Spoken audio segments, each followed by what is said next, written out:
20,000चे shares 20,000 shares Vaidyanath कारखान्याचे तर नाहीतच. मुळात राजभाऊ फड यांनी केलेला जो आरोप आहे सर्वात बिनबुडाचा आणि चुकीचा आहे. त्यामध्ये 13,700च्या जवळपास वैद्यनाथ कारखान्याचे शेअर्स भाग आहेत आणि 20,000 प्रमाणे तर तो शेअर्स नाहीच. ते सुरुवातीला ज्यावेळेस फाउंडेशनच्या वेळेस तो शेअर्स 2,000चा होता.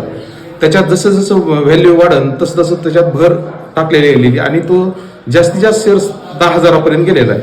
आणि राजभाऊ फडांना एकच म्हणतो की आपण जे बिनबुडाचे आरोप करतात हे सर्व चुकीचे आहेत.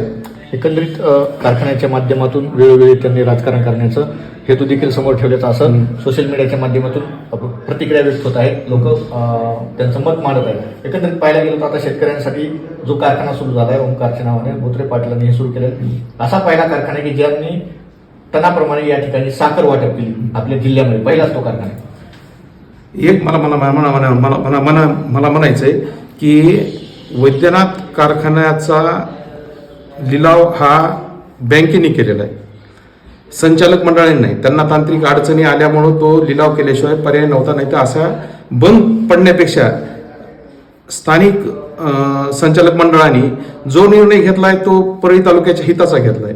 येथील शेतकऱ्यांना वैद्यनाथ कारखाना हा कामधेनू होता आणि त्याच पद्धतीने जी एजन्सी आली चालवण्यासाठी ओमकारेश्वर बोत्रे पाटील चालवतात ती एजन्सी पण खूप चांगल्या प्रकारे चालवते. गेल्या वर्षीचा त्यांनी जिल्ह्यातला सर्वात हायेस्ट भाव दिला आणि टनाला 100 टनाला 30 किलो प्रमाणे साखर पण वाटप केले. असा पैंडा हा ह्याच्या अगोदर कोणत्याच कारखान्याने केला नाही. तो वैद्यनाथ ओमकारेश्वर कारखान्याने केलेला आहे. आणि ह्या वर्षीचा त्यांचा ज्यावेळेस त्यांची बाईट आली त्यावेळेस सर्व सभासदांना त्यांनी एकच विनंती केली, परळी तालुक्यातील सर्व सभासदांना चांगल्या क्वालिटीचा ऊस द्या आणि जिल्ह्यामध्ये सर्वात हायेस्ट भाव घ्या. आणि एवढंच एजन्सी जर चांगलं चालवत असेल तर आपल्याला परळी तालुक्याच्या विकासाच्या दृष्टीने तुम्ही बोलायलात का उगा अडवणुकीच्या दृष्टीने बोलायलात हेच आम्हाला कळायला नाही.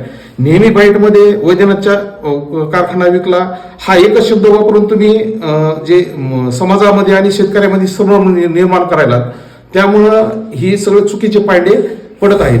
आणि तुम्हाला जर विकासच पाहिजे होता तर ह्या आधी तुम्ही वैद्यनाथ वैद्यनाथ बँकेची तुम्ही इलेक्शन लढवलं.